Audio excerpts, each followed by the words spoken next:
Assalamualaikum warahmatullahi wabarakatuh. Sebelumnya izin memperkenalkan diri. Nama saya Dwi Sugiarti dari kelas 04 SMJP 012. Di sini saya akan mempresentasikan materi mengenai komunikasi bisnis. Ini sedikit menjelaskan mengapa kita perlu belajar komunikasi bisnis. Dalam sebuah bisnis, komunikasi menjadi salah satu faktor penting dalam keberhasilan pencapaian usaha. Dengan komunikasi yang baik, pembisnis bisa menjual produk yang dimiliki dengan lebih baik dan juga bisa menghindari terjadinya kesalahpahaman antara kedua belah pihak. Pengertian komunikasi bisnis. Komunikasi bisnis terdiri dari dua suku kata, yaitu komunikasi dan bisnis.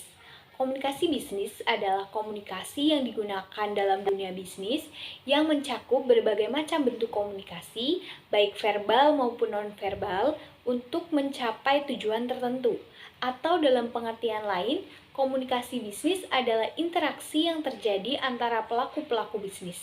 Komunikasi itu bisa terjadi antara pedagang dengan pembeli, kemudian antara perusahaan dan langganan.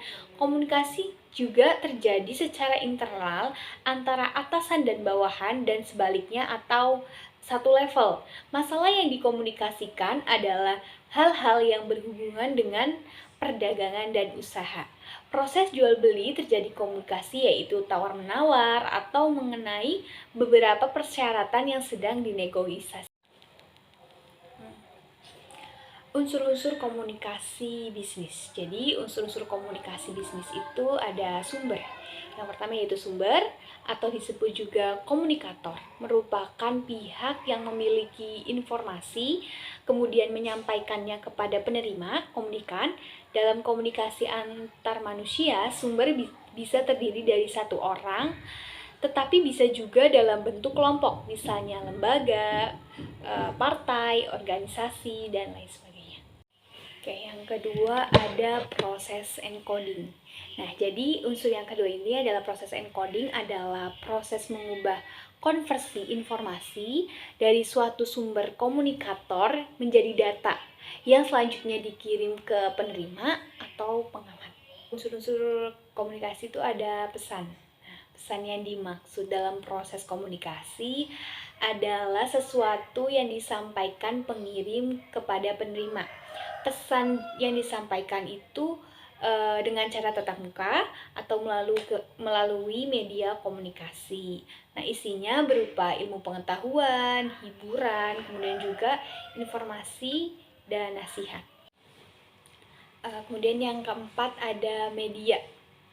Media yang dimaksud ialah alat yang digunakan untuk memindahkan pesan dari sumber kepada penerima. Unsur komunikasi yang selanjutnya ada gangguan. Gangguan atau noise adalah hal yang mendistorsi pesan. Suatu komunikasi dianggap memiliki gangguan apabila terjadi ketidaksesuaian pesan antara yang dikirim dengan yang diterima. Kemudian selanjutnya lingkungan. Lingkungan atau situasi adalah faktor-faktor tertentu yang dapat mempengaruhi jalannya komunikasi. Faktor ini dapat digolongkan atas 4 macam, yakni lingkungan fisik, lingkungan sosial budaya, lingkungan psikologis, dan dimensi waktu. Unsur yang ketujuh ada proses decoding. Nah, proses decoding itu adalah proses kebalikan dari encoding, yaitu konversi data yang telah dikirimkan oleh sumber menjadi informasi yang dimengerti oleh penerima. Nah, kemudian unsur yang ke-8 itu ada penerima. Penerima adalah pihak yang menjadi sasaran pesan yang dikirim oleh sumber. Penerima bisa terdiri dari satu orang atau lebih, bisa dalam bentuk kelompok, partai, atau negara. Unsur komunikasi yang selanjutnya itu ada pengaruh. Pengaruh atau efek adalah perbedaan antara apa yang dipikirkan, dirasakan, dan dilakukan oleh penerima sebelum dan sesudah menerima pesan. Nah, unsur yang terakhir ini adalah tanggapan balik. Ada yang berpendapat bahwa umpan balik sebenarnya adalah salah satu bentuk daripada pengaruh yang berasal dari penerima. Akan tetapi, sebenarnya umpan balik bisa juga berasal dari unsur lain, seperti pesan dan media, meski pesan belum sampai pada penerima. Selanjutnya ada bentuk dasar komunikasi. Jadi bentuk dasar komunikasi ini ada komunikasi verbal dan juga komunikasi nonverbal. Komunikasi verbal, apa sih komunikasi verbal? Jadi komunikasi verbal adalah suatu proses untuk menyampaikan pesan yang dilakukan secara lisan melalui percakapan oleh dua orang atau lebih sehingga pesan yang disampaikan dapat dipahami. Adapun jenis komunikasi verbal diantaranya itu berbicara dan menulis. Berbicara merupakan kegiatan berkomunikasi secara verbal, sedangkan menulis adalah kegiatan yang dilakukan dengan menulis sesuatu atau membaca sesuatu rancangan dan tulisan. Biasanya saat sedang berbicara dilakukan aktivitas dengan menulis apa yang sedang dibicarakan atau didiskusikan. Kemudian ada mendengarkan dan membaca. Nah, kegiatan mendengar dan membaca ini adalah kegiatan yang berbeda. Hal ini terjadi karena kegiatan mendengar memiliki fokus pada lawan bicara, sedangkan membaca mempunyai kefokusan dalam melihat informasi atau sebuah buku. Baik, selanjutnya adalah komunikasi nonverbal. Komunikasi nonverbal yaitu suatu cara penyampaian pesan atau informasi pada orang lain tanpa menggunakan ucapan atau kata-kata. Akan tetapi caranya menggunakan gerakan atau isyarat. Contoh dari komunikasi nonverbal itu seperti memakai gerak tubuh, seperti mengangkat tangan, memberi hormat, dan lain sebagainya dengan ekspresi wajah seperti sedang bahagia, senang, dan juga lain sebagainya. Selanjutnya adalah proses komunikasi. Dan proses komunikasi ini terdiri dari berbagai proses. Yang pertama yaitu pengirim mempunyai suatu ide atau gagasan. Pengirim pesan melaksanakan dan mempersiapkan gagasan atau ide yang disampaikan kepada orang lain. Gagasan yang didapat dari berbagai sumber yang cukup banyak, contohnya media dan juga sumber lainnya. Yang kedua, pengirim mengubah ide menjadi suatu pesan. Proses komunikasi terkadang tidak semua ide yang muncul bisa diterima atau dimengerti dengan baik. Proses komunikasi yang dimulai dengan adanya ide dalam pikiran yang selanjutnya diubah ke dalam pesan-pesan seperti bentuk ekspresi wajah, bentuk raut wajah, gerakan tangan, dan sebagainya yang kemudian disampaikan kepada orang lain. Proses komunikasi selanjutnya yaitu pengirim menyampaikan pesan. Setelah ide-ide diterima, maka tahap selanjutnya adalah memindahkan pesan melalui berbagai saran yang ada di kepala si penerima.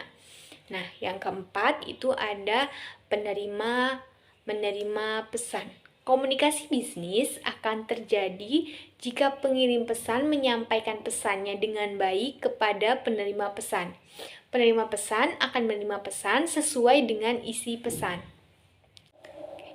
Proses komunikasi yang kelima itu ada penerima menaksirkan pesan. Tahap berikutnya adalah penerima pesan bisa menaksirkan pesan yang diterima dari pengirim pesan. Penafsiran ini bisa dalam bentuk umum dan khusus sesuai dengan kesepakatan bersama keduanya. Kemudian yang keenam ada penerima memberi tanggapan dan mengirim umpan balik kepada pengirim. Umpan balik merupakan penghubung akhir dalam suatu mata rantai komunikasi. Umpan balik merupakan tanggapan penerima pesan yang memungkinkan pengirim untuk menilai efektivitas suatu pesan. Umpan balik dapat menunjukkan adanya faktor-faktor penghambat komunikasi. Contohnya, perbedaan latar belakang, perbedaan reaksi secara emosional. Tujuan komunikasi bisnis. Komunikasi bisnis sangat penting dalam berbagai aktivitas bisnis untuk mencapai tujuan organisasi. Dengan penguasaan komunikasi di bisnis, mampu meningkatkan hubungan yang baik dengan karyawan, konsumen, maupun pihak lainnya. Selanjutnya ada lingkup komunikasi bisnis. Nah, lingkup komunikasi bisnis ini ada macam-macam ya. Yang pertama itu bentuk komunikasi. Nah, dalam bentuk komunikasi itu ada oral communication, yang artinya memiliki kelebihan cepat sampai kepada komunikan. Kekurangannya itu bergantung pada kredibilitas dan kompetensi komunikator. Yang kedua ada written communication, membutuhkan kemampuan menulis dengan baik, bahasa yang bagus, dan pola pikir yang jelas. Kemudian ada non-verbal communication. Maksudnya yaitu komunikasi menggunakan bahasa tubuh, yaitu seperti isyarat, raut muka, dan sebagainya. Selanjutnya ada signal communication, yaitu komunikasi yang menggunakan sinyal-sinyal tertentu, seperti penataan pencahayaan di supermarket atau shopping center atau hotel berbintang yang menandakan welcome kepada setiap pengunjung. Nah, selanjutnya yang kedua ada keterampilan komunikasi. Dalam komunikasi bisnis, diperlukan keterampilan komunikasi merasa mendengar, membaca, mengobservasi, menghayati, berpikir, dan memahami apa yang ada di pikiran, di dalam pikiran atau perasaan. Yang ketiga ada faktor psikologis. Nah, faktor psikologis ini bisa dilihat dari personality, yang artinya kepribadian, kemudian reputasi, kemudian cara berpakaian, dan juga kematangan. Karena kepribadian yang baik akan lebih mendapat kepercayaan dari lingkungan, dan kredibilitas ini tuh sangat diperlukan dalam menjalankan komunikasi bisnis. Yang keempat ada proses komunikasi, di mana ada sumber komunikasi, komunikator, pesan, channel, kemudian komunikasi, dan efek. Dalam komunikasi bisnis ini harus benar-benar cermat dalam memperhitungkan dan menggunakan setiap unsur dalam prosesnya. Kemudian yang kelima, itu ada ilmu-ilmu penunjang.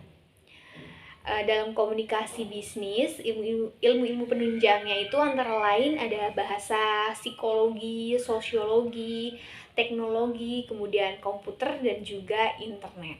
Baik, selanjutnya hambatan komunikasi bisnis. Komunikasi bisa aja terhambat karena kurang baiknya mempersiapkan atau perencanaan pada komunikasi itu. Komunikasi dapat terhambat karena ada sesuatu yang mengganggu. Komunikasi juga bisa gagal kalau sumber utamanya itu terbawa emosi, tidak bisa menahan diri dari serangan-serangan audiens. Oleh sebab itu, perlu dipelajari beberapa hal yang menggagalkan komunikasi tersebut. Penyebab gagalnya suatu komunikasi itu seperti gangguan fisik, salah penafsiran, kemudian masalah bahasa, perbedaan latar belakang, dan lain sebagainya. Penyebab gagalnya komunikasi yang pertama yaitu gangguan fisik. Semua pihak mengendaki agar komunikasi berjalan lancar, semua pesan bisa diterima, dipahami, dan pesan-pesannya dapat dilaksanakan. Namun demikian, dalam komunikasi itu akan terjadi ada saja gitu menghadapi masalah, halangan, dan hambatan. Permasalahan yang sering ditemukan adalah hambatan faktor fisik, seperti ruangan tempat berkomunikasi itu terlalu sempit, suasananya pengap atau tidak nyaman, banyak audien di dalam ruangan yang pemandangannya itu terhalang oleh sesuatu seperti tiang, sandaran kursi yang tinggi, dan sebagainya. Suasana ini bisa menjadikan komunikasi yang berlangsung menjadi tidak fokus. Yang kedua, itu ada salah penafsiran. Komunikator telah panjang lebar menyampaikan pesan dengan berbagai cara dan variasi. Maksudnya agar mendapat perhatian serius dari audiens, tetapi malah terjadi sebaliknya. Yang ketiga ada masalah bahasa. Bisa terjadi penyampaian pesan terlalu banyak menggunakan bahasa asing, misalnya bahasa Inggris, bahasa Arab, atau bahasa lainnya. Yang keempat, itu ada perbedaan latar belakang. Komunikator sebaiknya mempertimbangkan latar belakang audiens, misalnya tentang pendidikan, latar belakang budaya, dan emosional. Yang kelima, cara penyampaian. Pesan-pesan yang disampaikan dalam komunikasi mempunyai arti yang berlawanan. Misalnya, membicarakan pentingnya transportasi, tapi bersamaan juga membicarakan besarnya biaya transportasi itu sendiri. Selanjutnya, cara memperbaiki komunikasi. Yang pertama, itu ada persepsi. Cara memperbaiki komunikasi yang pertama adalah persepsi. Seorang komunikator juga harus memiliki persepsi terkait topik pembicaraannya. Komunikator harus dapat memprediksi lewat berbagai macam persepsi yang akan disampaikan sehingga dapat dipahami dan diterima oleh penerima atau komunikan. Yang kedua, ketepatan. Cara memperbaiki komunikasi yang kedua itu adalah ketepatan. Manusia pasti memiliki kerangka berpikir yang berbeda-beda. Agar informasi yang diberikan sampai dengan tepat, maka komunikator juga harus mengekspresikan dan mengimplementasikan apa yang dipikirkan oleh komunikan. Cara memperbaiki komunikasi bisnis yang keempat yaitu pengendalian. Pengendalian juga diperlukan dalam proses komunikasi. Setiap komunikasi pasti ada tanggapan dari pihak penerima. Disinilah tugas-tugas komunikator untuk dapat mengendalikan tanggapan dari komunikan. Yang kelima, itu ada kecocokan. Cara memperbaiki komunikasi yang kelima yaitu kecocokan. Seperti yang telah disebutkan di atas, dalam komunikasi harus ada kepercayaan dan hubungan baik yang harus dijaga. Sekian presentasi yang dapat saya sampaikan, semoga bermanfaat. Mohon maaf apabila ada kesalahan dalam menyampaikan materi. Terima kasih. Wassalamualaikum warahmatullahi wabarakatuh.